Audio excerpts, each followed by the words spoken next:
평생 참 악착같이 사셨지요? 새벽부터 밤늦게까지 한 끼 제대로 못 먹어도 일하셨고 자식들 위해서 가족 위해서 허리 한번 제대로 못 펴고 사셨습니다. 나만 열심히 살면 언젠간 나아지겠지. 그렇게 믿으며 살아오셨어요. 그런데 말입니다. 왜 이렇게 열심히 살았는데도 통장엔 늘 여유가 없고 왜 이렇게 성실하게 살았는데도 마음 한구석이 늘 허전한 걸까요? 혹시 내가 뭘 잘못한 건 아닐까? 나만 이렇게 사는 건 아닐까? 아닙니다. 절대 어르신 잘못이 아닙니다. 다만 우리가 몰랐던 게 하나 있었습니다. 2500년 전 부처님께서 이미 말씀하셨던 것, 가난의 진짜 이유에 대해서 말입니다. 오늘 제가 들려드릴 부처님 말씀 하나가 어르신의 남은 인생을 완전히 바꿔놓을 수 있습니다. 아, 그래서 그랬구나. 진작 이걸 알았더라면 지금부터 함께 들어보시겠습니까? 부처님 말씀으로 풀어보는 가난에서 벗어나는 지혜. 지금 시작합니다. 70년대, 80년대, 그때를 기억하십니까? 아침 5시면 어김없이 눈을 뜨셨지요. 세수도 대충, 밥 한 그릇 후루룩 넘기고 나가셨습니다. 일터로, 시장으로, 공장으로. 우리 식구들만은 굶기지 말아야지. 그 생각 하나로 버텼습니다. 남들 쉴 때도 일했고 명절에도 쉬지 않았습니다. 손에 굳은 살이 박이고 허리가 휘어지도록 조금만 더 버티자 그렇게 살아왔어요. 그런데 이상한 겁니다. 옆집 아무개 씨는 우리보다 일도 덜 하는 것 같은데 왜 그 집은 형편이 나아 보이고 우리 집은 늘 빠듯한 걸까요? 내가 게을러서? 아니야, 나보다 더 열심히 산 사람 없어. 운이 없어서? 그럼 평생 이렇게 살라는 건가? 혹시 어르신도 이런 생각 해보신 적 있으시지 않습니까? 부처님께서 탁발을 하시던 어느 날이었습니다. 한 농부를 만나셨는데 그 사람 표정이 말이 아니었어요. 해는 뉘엿뉘엿 지는데 온몸은 흙투성이, 손은 갈라지고 얼굴엔 주름이 가득했습니다. 부처님이 물으셨습니다. 그대 오늘도 많이 고생하셨소? 그러자 농부가 한숨을 푹 쉬며 말했습니다. 스님, 저는 평생을 이렇게 살았습니다. 아버지 때부터 물려받은 이 밭을 새벽부터 밤까지 읽었습니다. 그런데 말입니다.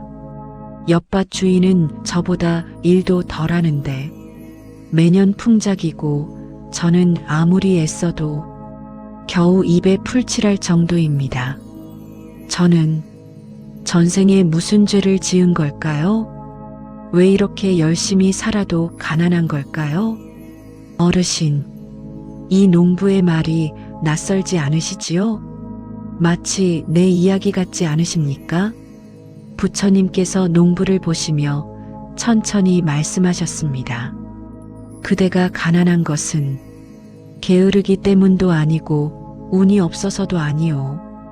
다만 그대의 손이 구멍난 주머니이기 때문이오. 농부가 깜짝 놀라 물었습니다.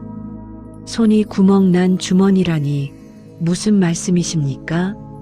부처님께서 설명하셨습니다. 그대는 열심히 일해서 곡식을 거두어 드리지만 그것을 쥐고만 있소. 이웃이 굶주려도 나눌 줄 모르고 절에 시주할 생각도 하지 않으며 부모님께 드릴 생각도 하지 않았소. 들어오기만 하고 나가지 않으니 그것이 바로 막힌 우물과 같은 것이요. 막힌 우물은 썩게 되고 썩은 물은 아무도 마시지 않습니다. 재물도 마찬가지요. 아무리 많이 모아도 흐르지 않으면 그것은 죽은 것이나 다름없소. 그래서 복이 들어오지 않는 것이요. 농부는 그제야 깨달았습니다. 아, 그래서 내가 아무리 일해도 가난했구나. 내가 주기만 하고 나눌 줄 몰랐구나. 어르신, 이 이야기를 들으시니 어떠십니까? 우리도 혹시 모아야 한다, 아껴야 한다는 생각에만 갇혀서 정작 복이 들어올 길을 막아버린 건 아닐까요? 부처님께서 말씀하셨습니다. 재물은 흐르는 물과 같아야 하오. 베풀면 다시 들어오고 나누면 더 풍성해지는 법이요. 이게 무슨 뜻일까요? 어르신, 생각해 보십시오. 우리가 평생 악착같이 모은 그 돈, 그것을 꽁꽁 묶어두기만 하면 어떻게 됩니까? 자식들은 부모님은 우리한테 관심도 없어 하고, 이웃들은 저 사람은 인색해하며 멀어지고, 복은 저기는 내가 갈 곳이 아니네 하며 돌아섭니다. 하지만 말입니다. 조금씩이라도 나누기 시작하면 자식이 전화합니다. 엄마, 아빠 건강하세요? 이웃이 찾아옵니다. 어르신, 이거 좀 드세요. 그리고 신기하게도 예상치 못한 곳에서 도움이 옵니다. 부처님은 이것을 보시라고 하셨습니다. 보시는 거창한 게 아닙니다. 절에 큰 돈을 내는 것만이 보시가 아니에요. 손자, 손녀에게 용돈 1,000원 쥐어주는 것, 아파트 경비 아저씨에게 음료수 하나 건네는 것, 길에서 만난 스님께 1,000원이라도 시주하는 것, 어려운 이웃 이야기 듣고 10,000원이라도 보태는 것. 이 모든 게 보시입니다. 그리고 이상한 일이 일어납니다. 베풀기 시작하면 통장 잔고는 크게 줄지 않는데 마음이 풍요로워집니다. 나누기 시작하면 가진 건 별로 없는데 사람들이 모여듭니다. 주기 시작하면 내가 준 것보다 더 큰 것이 다른 방식으로 돌아옵니다. 이것이 바로 부처님께서 말씀하신 복의 순환입니다. 어르신께서 평생 악착같이 사셨던 그 시간들, 그것은 절대 헛되지 않았습니다. 다만 이제는 쥐고 있던 그 손을 조금씩 펴보는 겁니다. 그런데 말입니다. 어르신, 부처님께서는 여기서 한 가지를 더 말씀하셨습니다. 재물을 모으는 데는 3가지 방법이 있다. 첫째, 땀 흘려 일해서 버는 것. 둘째, 지혜롭게 투자해서 불리는 것. 셋째, 복을 지어서 받는 것. 우리는 평생 첫 번째만 알고 살았습니다. 새벽부터 밤까지 땀 흘려 일하는 것만. 그런데 정작 중요한 3번째를 몰랐던 겁니다. 옛날 어느 마을에 2 형제가 살았습니다. 형은 정말 부지런했어요. 논밭을 일구고 장사도 하고 쉬는 날이 없었습니다. 돈을 벌어야 해, 더 모아야 해. 그 생각뿐이었지요. 동생은 형만큼 부지런하지는 않았습니다. 하지만 동생에게는 한 가지 습관이 있었어요. 매달 초하루가 되면 절에 가서 시주를 했습니다. 많은 돈은 아니었어요. 그저 자기가 번 돈의 10분의 1. 그리고 동네에 어려운 사람이 있으면 제가 할 수 있는 건 이것밖에 없지만 하며 조금씩 도왔습니다. 세월이 흘렀습니다. 형은 여전히 악착같이 일했지만 이상하게도 돈이 모이지 않았어요. 자식이 아프면 병원비로 나가고 집에 문제가 생기면 수리비로 나가고. 그런데 동생이 하던 작은 가게가 점점 번창했습니다.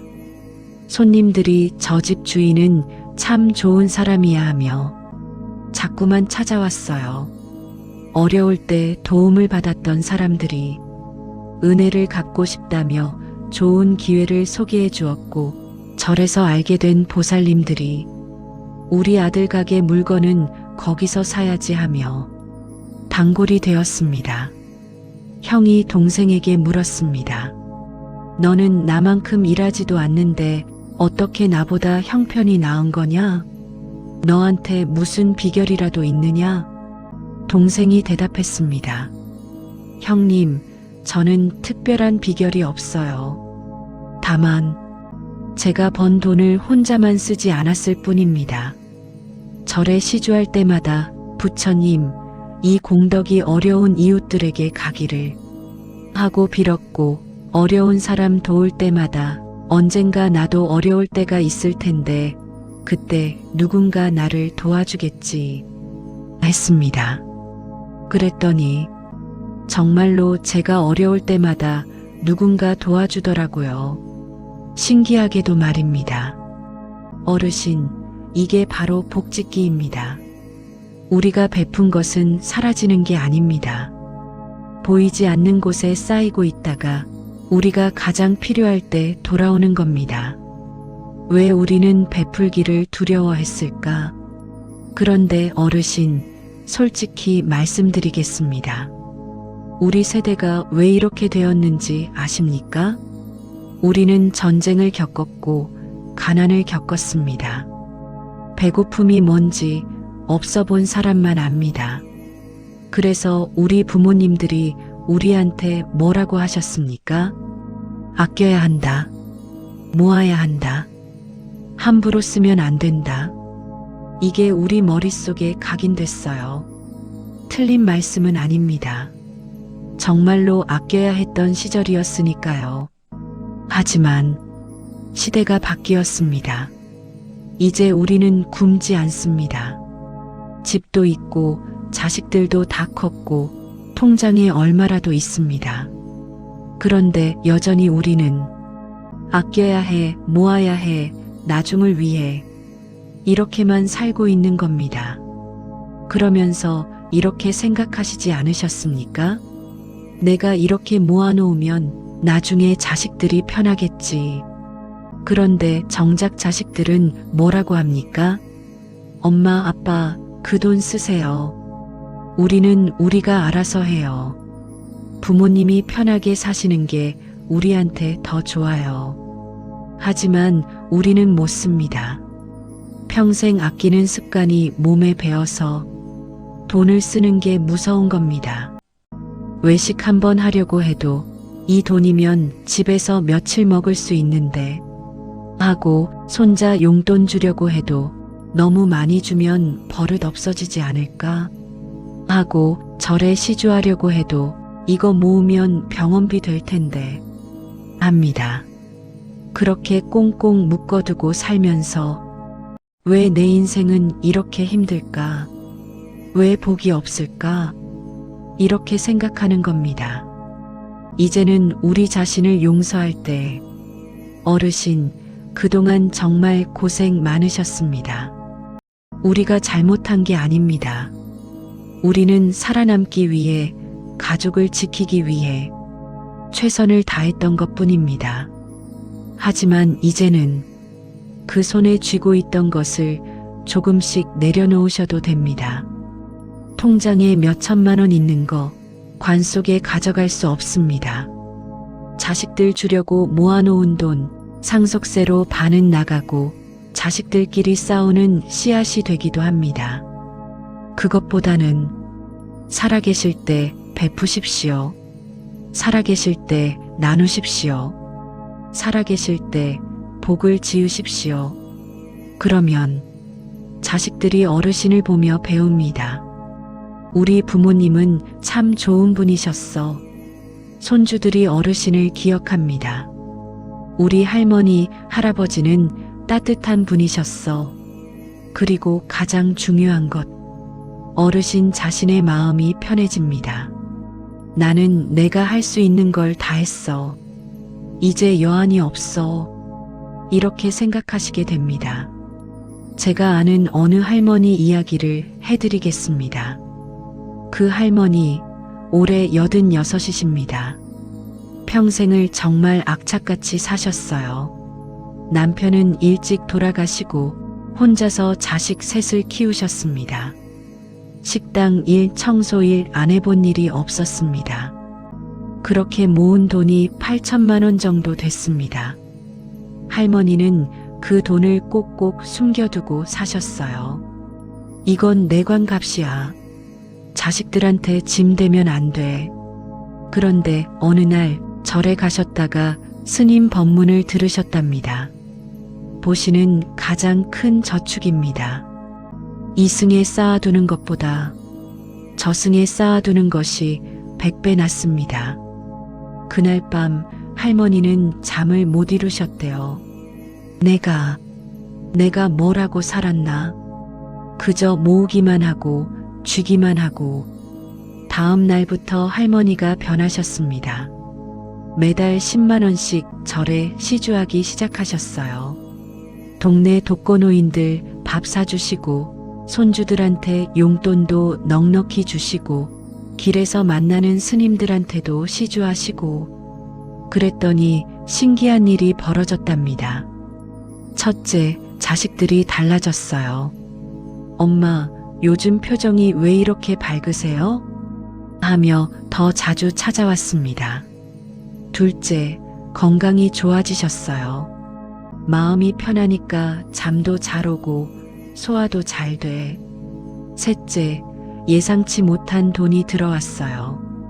오래전에 빌려준 돈을 포기했는데 그 사람이 찾아와서 이자까지 쳐서 갚았고 옛날에 사둔 땅이 도로에 편입돼서 보상금을 받으셨고 할머니께서 이렇게 말씀하셨답니다. 나는 평생을 거꾸로 살았구만. 쥐고 아끼는 게 복인 줄 알았는디 놓고 베푸는 게 복이었어. 진작 이걸 알았더라면, 진작 이렇게 살았더라면 내 인생이 얼마나 달랐을까. 그러시면서도 웃으시더라고요. 그래도 늦게라도 알았으니 다행이지 뭐. 어르신, 이 할머니처럼 늦었다고 생각하지 마십시오. 지금이라도 시작하시면 됩니다. 지금이 가장 이른 때입니다. 오늘부터 시작하는 작은 실천. 어르신, 오늘 당장 뭔가 큰일을 하실 필요 없습니다. 내일 아침 산책 나가실 때 절 앞을 지나시거든 1,000원이라도 시주해 보십시오. 손자가 전화하거든 용돈 좀 보내줄까? 한마디 해보십시오. 아파트 입구에서 경비 아저씨 만나시거든 수고하십니다 하며 커피 하나 건네보십시오.